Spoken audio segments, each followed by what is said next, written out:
अतुल जी और अक्षित जी, आपका फिर से खैर मकदम है इस इनक्रेडिबल यू प्रोग्राम में। Thank you. तो मैं पहले जानना चाहता हूं कि कैसे रही जर्नी आज, जो हमारा वीक 7 तक कंप्लीट हो गया, तो क्या महसूस कर रहे हैं आप? थैंक यू कोच साहब।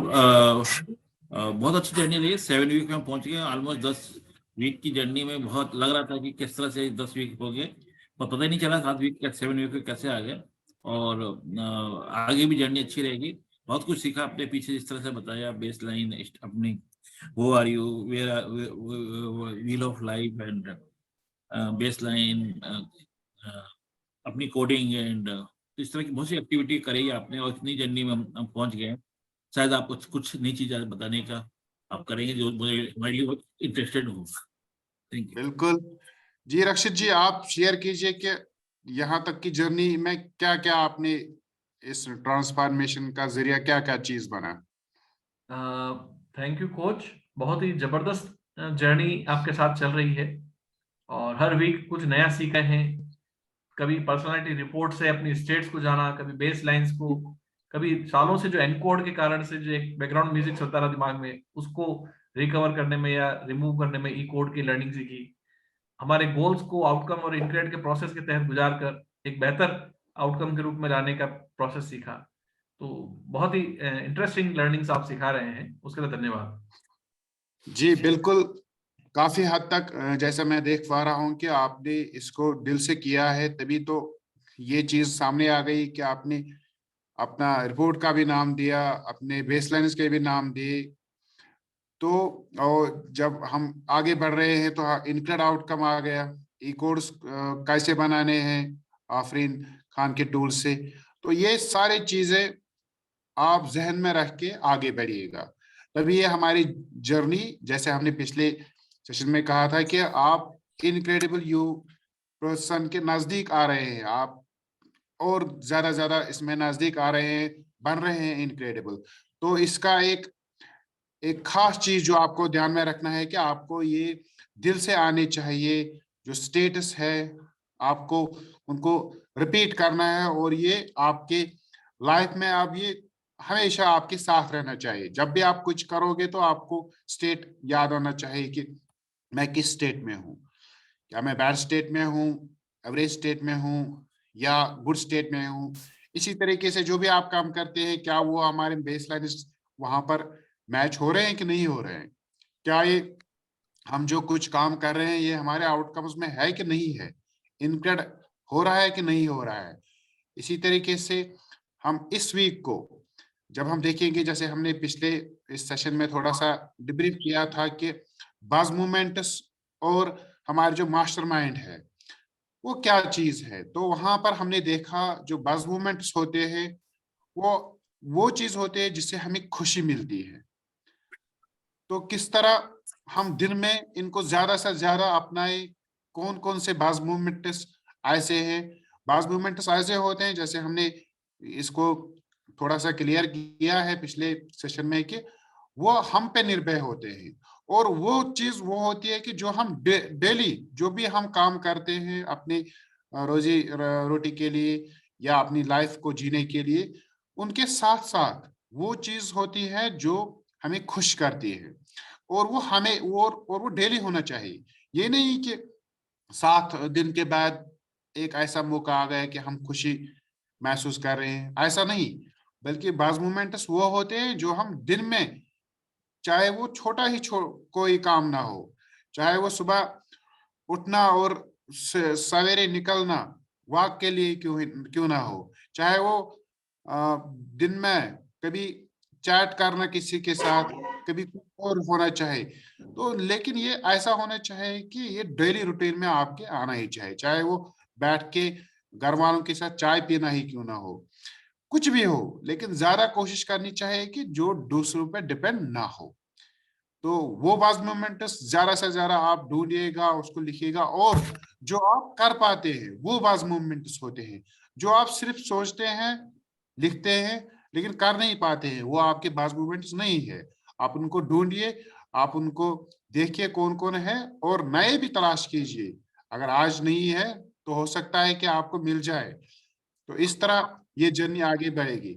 और इसके साथ साथ हम देखते हैं कि ये जो बज मोमेंट्स होते हैं, इससे आपकी जो स्टेट होती है वो ऑटोमेटिकली हाई होती है। आप गुड स्टेट में और जो वेरी गुड स्टेट है उसमें चले जाते हैं। इन बज मूवमेंट्स की वजह से आपको जो खुशी मिलती है, जैसे हमने इसको रिमाइंड भी किया है कि जब हम पढ़ते हैं अपनी गुड स्टेट्स तो वहां पर हम खुश हो जाते हैं। और इसी तरीके से बज मूवमेंट्स होते हैं जो हमें खुशी देते हैं और हम नेचुरली चले जाते हैं अपने गुड स्टेट और वेरी गुड स्टेट में। और इसका रिवर्सिबल सिचुएशन भी है कि ये एक जो है ये एक रिवर्सिबल कंडीशन है कि हम जब गुड स्टेट में होते हैं, वेरी गुड स्टेट में होते हैं, तो हमारे बाज मूवमेंट्स ऑटोमेटिकली आ जाते हैं। हम खुश खुद ही रहना सीख जाते हैं। तो इसके बाद हमें एक और ध्यान रखना है कि जो हम खुशी चाहते हैं, जो हम खुश रहना चाहते हैं, इसका जरूर असर पड़ेगा आपके एनवायरनमेंट से, आपके आसपास के जो लोग हैं उनसे। तो कोशिश कीजिएगा इस तरह रहिए और जो अपनी कंपनी है वो इस तरह बनाइए ताकि उन पे भी आपका असर हो और वो भी आपको खुशी का बायस बन जाए। आप ऐसा कोशिश कीजिए कि आपका जो एनवायरनमेंट है वो ऐसा बनाए। आपके जो फैमिली मेंबर्स हैं उनको आप ऐसे बिहेव कीजिए उनके साथ कि वो भी ज्यादा से ज्यादा गुड स्टेट में रहे, क्योंकि जब वो गुड स्टेट में रहेंगे तो ऑटोमेटिकली आप भी गुड स्टेट में रहोगे। और जब आप गुड स्टेट में रहोगे वो भी ज्यादा से ज्यादा चांस है कि वो भी गुड स्टेट में चले जाएंगे। तो इससे क्या होगा कि ये सारी चीजें आपकी बज मूवमेंट्स बन जाएंगी। तो मुझे उम्मीद है कि आपको ये बज मूवमेंट्स और ये हमारा जो एनवायरनमेंट है इस पे और हम आगे भी काम करेंगे, इस पे आप ध्यान देंगे तो मुझे लगता है कि ये बहुत हद तक क्लियर होगा। तो आप अपना थोड़ा सा ब्रीफ में रेस्पॉन्स देंगे, क्या ऐसा महसूस हो रहा है? जी जी अतुल जी। हाँ, कुछ साहब बिल्कुल अच्छा बताया आपने। जैसे आपने पूरी जर्नी ली है पूरे स्टार्ट करते हुए कि who are you and base line and coding, और उसके बाद जर्नी अगली हुआ है कि आउटकम्स में आउटकम्स को कैसे इंटीग्रेट करके हमने अपनी जो ख्वाहिश होती है जो करनी है उसको फिर इसको लीप में डाल के कैसे हम रिजल्ट निकालते हैं, और उसके बाद वो क्या एक्शन जो लिया है क्या सही है नहीं सही है, ये भी हमने जर्नी आपने दी। उसके बाद जो आज मास्टरमाइंड बच की बात कर रहे थे, बच मूवमेंट जैसे हमें मालूम है बच मूवमेंट हमें खुशी का मौका देता है।